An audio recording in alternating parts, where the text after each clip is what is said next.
Ya Allah.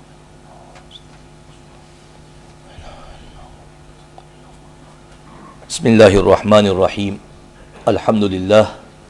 Alhamdulillahi wa kafa wa salamun ala ibadihi alladhina istafa amma ba'd. For the past few days we've been looking at the rank and the status and the importance of sujood, of prostrating in salah, and in line with that, with actual salah itself. And the conclusions were, which we mentioned yesterday as well, that make every sajda count and make every salah, every prayer count. Like we were instructed in the hadith that sallu salata muwaddi', pray your salah like someone who is bidding farewell. This is my last salah, my last prayer. And yesterday we looked at certain things which can affect the quality of the prayer. Which can affect the quality of the prayer. Therefore, either things were discouraged. For example, if food is present and you are very hungry, and if you attend to your salah first and it's going to occupy your mind, etc., then eat and then perform your salah. And the same applied to the call of nature, that if you are basically desperately in need of the call of nature, then you will give that priority and then you will perform your salah. And in the case of food, obviously the salah time must remain if you occupied yourself in eating food. So for example, if you were traveling and you've only got 10 minutes left before sunset, you're hungry as well, you're going to prioritize your Asr prayer. You are going to prioritize obviously your Asr prayer. So obviously there's other things to take into consideration as well. Then we also looked at gargling and istinshaq, blowing the nose and cleaning the nose in wudu. If you do this, then there's going to be less disturbance in your salah. So if on a hot day you've got a bit of a leaky nose, you've come inside the masjid and you've done your wudu, but you've not, for example, cleaned your nose properly, in salah it's going to affect you, and you're going to go like this, you're going to do something, you're going to think, oh, I need a tissue. It's going to occupy your mind. It's going to occupy your mind. Something else which I thought is important, what else can distract the people performing salah in the masjid is children. When we bring children to the masjid and they don't appreciate the etiquette of the masjid, the rank of the masjid, the sanctity of the masjid, naturally it's going to affect the musallis.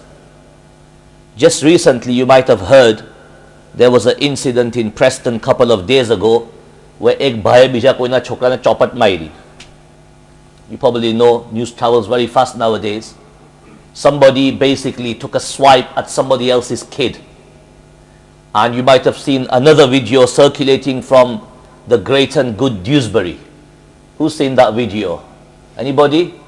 We have, dekho. Do you understand?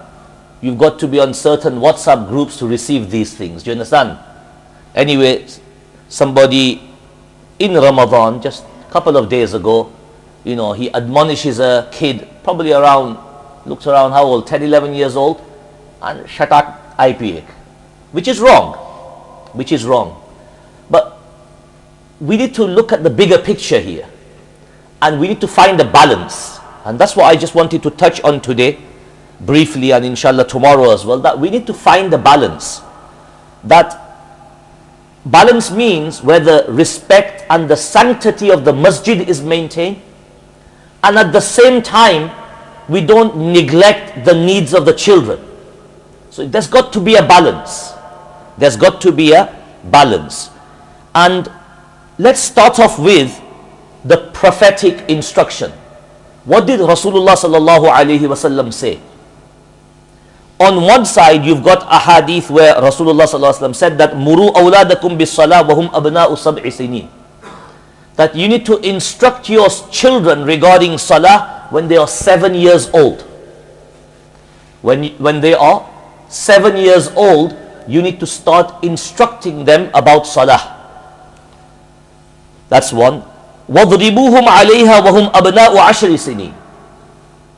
And you need to admonish them when they reach the age of 10 and they are not performing salah.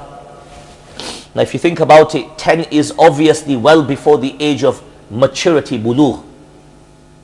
The whole idea is that at the age of 7, you start nurturing your child towards salah. Where does that nurturing begin? Come on, tell me, you tell me. Home. It starts in the house. This nurturing, it starts in the house. And I always tell everyone that your child in madrasa will learn certain things about salah. For example, Surah Al-Fatiha, memorization, tashahhud, durood sharif, dua after durood sharif, certain chapters of the Quran.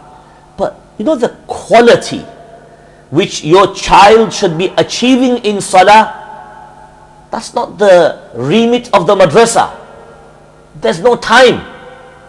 Teachers can mention it, but to practically implement that, it's you, the father. That you need to basically stand with your child in salah, observe them as well, have them next to you, and you tell them a little bit every day that look Nikra, this is how we do ruku, this is how we do sajda, okay? We don't move around in salah, okay? We don't make excessive amal-e kathir in salah. You know, this is the tarbiyah that should be starting at the age of 7. Now just imagine if you've been doing that from the age of 7, 8, 9, 10. You know, by the time this child reaches the age of 11, 12, they should be fully well versed with salah, understanding the rank, the importance of salah, the ahmiyah of salah, etc. Now that child whose tarbiyah you've started at home, and then you bring them to the masjid, they already have got a picture of salah in their mind. In salah, there's no movement, there's no talking, you are standing in front of Allah, etc. That child is going to behave themselves in the masjid. And the other thing is, when you bring such children to the masjid, where should they stand? Come on, next to you. You should be standing at the end of the saf, and that 7, 8, 9-year-old, 10-year-old, even 11-year-old should be next to you. Not that you're in the first saf, Sufi saf, and your child is messing about upstairs. That's what's happening. That is what's happening in many of our masajid, and then you have these incidents. I mean, I break my fast in Masjid-e-Salam mostly, and there's kids messing about. This is in the Jamaat Khana. Uppar to I've heard it's worse. Kids messing about in the Jamaat Khana, talking loudly. There's only 10 minutes left, time for dua, and kids messing about. Their parents should be with them. Taraweeh time, you know, take a drive around 8:30 one day, okay, just read a few rakats and come out and just drive around Deepdale, Fullwood. You will see groups of 6 kids, 8 kids, 10 kids messing around. I've actually got a video from 2 years ago where one child is actually one of our madrasa children. Oh, he got a bollocking, don't worry. You understand? When he came back after Ramadan, you understand? If a child needs to be admonished, you have to do it. If the parents are not going to do it, it's your responsibility. What they did was, you know, everybody's got those doorbells nowadays. What do you call them? They record. So this kid, he never performed salah, Taraweeh, he bunked off. Okay, na pasal doctor no poiro. Doctor be too busy doctoring. Poirali doctoring karni. So he went on the house on Victoria Road. Okay, and not only did he, if you ring the doorbell, chalo, bit of a prank, you know, we're kids, chali jai. Yeah, you know, you ring the doorbell and you leg it, and you have a bit of a laugh. Yeah, I'm not promoting this, by the way, okay? He never just rung the doorbell, Moraharo. He kicked the door forcefully 3-4 times, and he's only 9 years old. He's only 9-10 years old. I've got the video, I'll show it to you if you want afterwards. Muhammad Ali, come to me and I'll show you. Okay, I've got the video. Do you know what happened? This was a non-Muslims person house. We've actually got a neighbors group with, it's a Gora group, Gora. Muslims are on it as well. There's more white people on it. You know, Victoria Road, Lower Bank Road, Higher Bank, all that. Somebody posted it on the group. How shameful for us. In the month of Ramadan, a white person, non-Muslim, who lives literally, you know, doors away from the masjid, is posting this video on the group.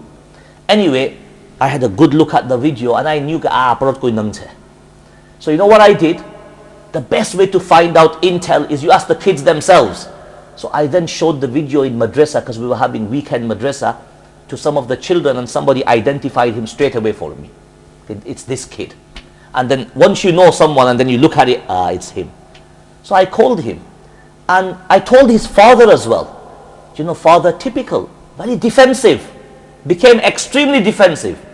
And I go, look, you need to call a spade a spade. If your child has done something wrong, you need to call it out. Tomorrow he might be smashing somebody's car. So can you see, there needs to be a balance, that we want our children to come to the masjid, but parents need to take responsibility. Parents need to take responsibility. Otherwise, you know what's happening is, you'll see in many masjids, jisko masjid nahi ana hai, they are coming. Children who are 3 years old, 4 years old, 5 years old, you know, who don't need to come to the masjid are coming. And then when the time comes, when they should be coming to the masjid, age 10, 11, 12, 13, they're not coming. Ajib. That's the, you know, the paradox in front of us, basically, that little kids, 2, 3 years old, 4 years old are coming, you know, they don't even know anything about salah. At salah time, they are on the side, causing disturbance, spoiling everybody's salah, basically, and they don't, there is no fardiyah upon them. So this is where we need to have a balance, that the sanctity of the masjid, respecting the congregation, respecting other people, that this is going to disturb their salah. My child, me bringing them is going to disturb somebody's salah. You know, we need to appreciate that and think, no, I don't need to bring my child. I need to do tarbiyah at home, teach them salah at home. I start bringing them from the age of 7, 8. Okay, if your child is more sensible, from the age of 6, but they need to appreciate, I mean, coming to the masjid, I've got to stand next to my parent, and parent must ensure that. And you know, there's lots of things, tarbiyah in the masjid, like, you know, some kids when they come to the masjid, you can tell they're allergic to the masjid. They don't know how to put their shoes, they don't know how to go to the wuzu khana. They walk in the wuzu khana with what? Come on, manita itli cheer se honti. Come on, what do they walk in with? Socks. Yes, I just can't stand it when people do that. The wuzu khana is wet. Okay, they're walking in with their socks, the same socks they're going to bring it in the Jamaat khana. Ajib. This is tarbiyah, where you tell your child, Digra, we put our shoes like this. Okay, you want to go to wuzu khana, take your socks off. You want to do wuzu, don't waste water. You know, these things matter. Okay, you're walking into Jamaat khana, walk in with your right foot. Okay, perform salah in a manner where you, no, this is for us as well. We're not a disturbance. I'll give you an example. You know, performing your sunnahs near the entrance or near the side where people need to leave. You know, we need to use common sense.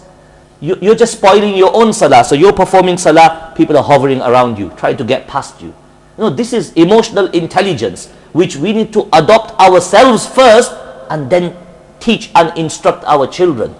And I'll just finish off with another hadith, that Jannibu masajidakum sibyanakum wa majaninakum.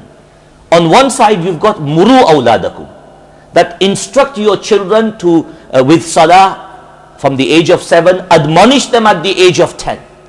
And on the other side you've got this other prophetic instruction where clear order, Jannibu masajidakum sibyanakum wa majaninakum, that keep your masjids free from, you know, children, sibyan. So you're going to now think, you know, we have two conflicting basically instructions. No, when it says keep your masjids free from children, those children who don't appreciate, you know when you have ahadith, you've got to learn how to interpret them. You've got to learn how to interpret. On one side you're being told instruct them about salah from the age of 7. On the other side, you're being told, keep the masjid free and away from children and majaneen, people who have got basically junoon. It could be an adult, but they don't have aql, intellect, etc. So you keep the masjid free from these type of people. Again, when it says children, we're talking about those children who are of a nature who don't appreciate. They could be 9 years old. In terms of age, they're fine, 10 years old. But because the tarbiyah has not been done, they don't appreciate the nature of the masjid. And I'll just finish with one thing. Most kids nowadays, what are they exposed to from the age of 2, 3, 4? Come on, tell me. At home. Come on. Gadgets, phones, tablets. That child which is basically addicted to these things, how are they going to sit still in the masjid for 5 minutes? How are they going to, they don't have an attention span. They are addicted to these things. If you read the news, there was an article just a few months ago that children are coming into school and many of them have never even opened a reading book in their life. They don't know. This is not me. This is basically educational reports, and it's because of this. Because they have been so addicted to this, they don't even know what a book is and how to benefit from a book and the value of a book, basically. That child coming to the masjid and age 5, 6, 7, 8, how they gonna sit still? You tell me. Yeah, it's like taking a fish out of water. It's like taking a fish out of the water, wallahi. And you will notice this. If you observe and you look around, you will see this. I am not talking just nilly-willy. I am talking from pure experience. I'm an observer. I observe everything. I might not say something, which many times I do, but I observe, and you should be observing. The Quran tells us, فَاعْتَبِرُوا يَا أُولِي الْأَبْصَارِ. You should observe, and you will notice this child, who has been addicted to gadgets, smartphones, electronic games. You bring them to the masjid, they can't sit still for 5 minutes. Okay? In the end, what the father has to do is give them his phone. It shouldn't be like that. So, tarbiyah, this tarbiyah starts at home from all angles. Not just teaching your child salah from the age of 6, 7. It's all areas. Like if you've given them a gadget, okay, we all understand that they want something to play with. Their friends got it. This guy's got it. The neighbors got it. Okay, there needs to be a limit. There needs to be a limit. Monday to Friday, there is no time. They've got school, they've got madrasa. If your child is accessing a gadget Monday to Friday, I call it bad parenting. Full stop. It is sheer bad parenting, basically. On the weekend, Saturday, you can give them for 2-3 hours. Sunday, 2-3 hours. That's it.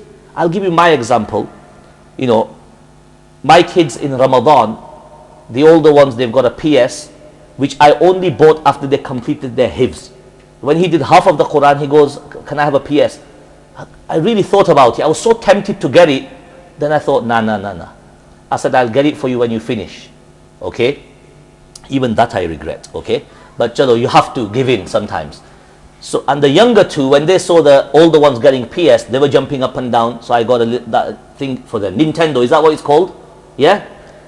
In Ramadan, since Ramadan has started, okay, even though there's no madrasa Monday to Friday, we've put it away. They're not allowed to access this throughout the month of Ramadan. Full stop. No ifs, no buts. They know the rule. They've not asked me once because they know the answer is no. And when they ask me, you know what I tell them? This is the month of the Quran. This is the month of the Quran. Quran lione paro, basically. When there's no Ramadan, Monday to Friday, they have no access. Do you know what I do? Kids are kids. Sometimes I get late home from madrasa. I might be getting home at 8:30, etc. And they are home from 8 o'clock, 8:45, 7:30, etc. So if you're not there, kids are kids, they're going to access it. I lock it up in my car, in my van. The controller and the, what do you call that thing? Nintendo. Okay, Shaytanain, I call them. Okay, I actually keep it in my vehicle locked. So they don't have access at home. It's as simple as that. If you don't have rules in place and then you want your child to do hifz, you want them to memorize the Quran, and they've been addicted to these things from the age of 5, how are you going to make them read the Quran for 10, 15, 20 minutes each night, and then half an hour door, then wake up in the morning and read the Quran, and then again read the Quran before, straight after school before madrasa? It's not going to happen.